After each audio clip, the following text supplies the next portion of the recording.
بسم الله الرحمن الرحیم. قدرمنو د انګلیسي د زده کړې مینوالو،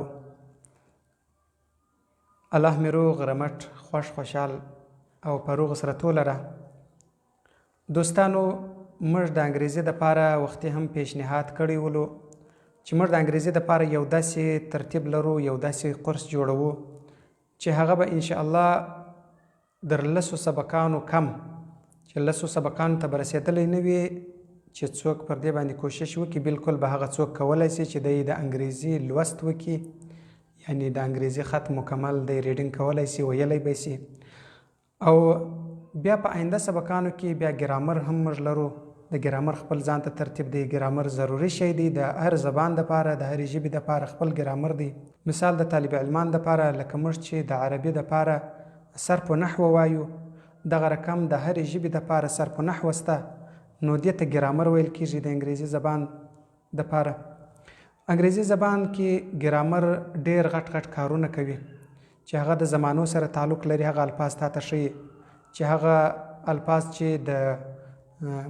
د نر ښځې سره تعلق لري هغه تاسو ته ښیي. هغه الفاظ چې د نباتاتو جماداتو سره تعلق لري هغه تاسو ته ښیي. نو دا ډېر ضروري دی. دوستانو، موږ تاسو ته وختي هم دا ویلي وه چې تاسې د ځان سره 3 نوټبوکه، یعنی 3 کتابچې په دا مثل تاسې د ځان سره انګریزي کتابچې کښېږدئ. د انګریزي کتابچې د لیکلو چې خط موږ څنګه پکې لیکو دا طریقه هم درته ښیم. دا هم یو خپل خاصه طریقه لري. داسې نه دی چې پر یو خپل طبیعت باندې څوک په انګریزي کتابچه کې خط لیکي. دا یو خپله اندازه لري چې په دا اندازه به خط لیکل کېږي. نو دوستانو، ستاسو څخه دا یوه هیله لرم چې کم سبقان موږ نشر کوو د هغه په زده کړه کې تاسې کوشش کوئ. تاسې د سبقه په زده کړه کې کوشش کوئ. موږ به انشاءالله تاسو ته د سبقانو په درسو کې کوشش کوو. سبقان به درته نشر کوو وخت په وخت باندې. که چیرې تاسې کوشش وکړئ د سبقه په درس کې په تعقیب کې ښه تعقیبوئ سبق، نو زما به نوره مینه محبت پر دې باندې زیاتېږي. ستاسې سره به زه کوشش کوم، ستاسې غوښتنې به زه پوره کوم. چې تاسې کومه غوښتنه لرئ چې په دې اړه موږ ته درس جوړ کړه هغه به زه درته جوړوم. که چیرې تاسې په سبقه کې کوشش نه وکړئ، نو بیا به زه داسې درسونه نشر کوم چې زما طبیعت څه وایي، ما ته اساني، ما ته ګټئ، بیا به هغه شیان زه تاسو ته نشر کوم.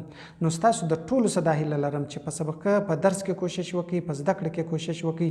چې کم لیک کوئ، دا 3 کتابچې ما یادې کړي د دې دپاره دي چې په یوه کتابچه کې موږ ګرامر نوشته کوو، په بله کتابچه کې هغه الفاظ چې د شیانو د نومونو سره تړاو لري هغه نوشته کوو. مثال لکه اوس درخت دي، رنګونه دي، حیوانات دي، د دې نومان. او په بله کتابچه کې هغه شیان موږ نوشته کوو چې هغه سیاسي الفاظ دي چې د سیاست سره تړاو لري. نو دا 3 سره ضروري شیان دي، ګډ وډ یې نه سره لیکو. دا بیا تاسې ته په آینده کې هم په کار درځي دا الفاظ. او دلته په لیکلو کې بیا دا ګټه درته کوي چې ستاسې به خط باندې پوخ سي. انګریزي خط کې به تاسې بیا وکوئ چې انګریزي خط به بیا لیکلی شي په اساني سره.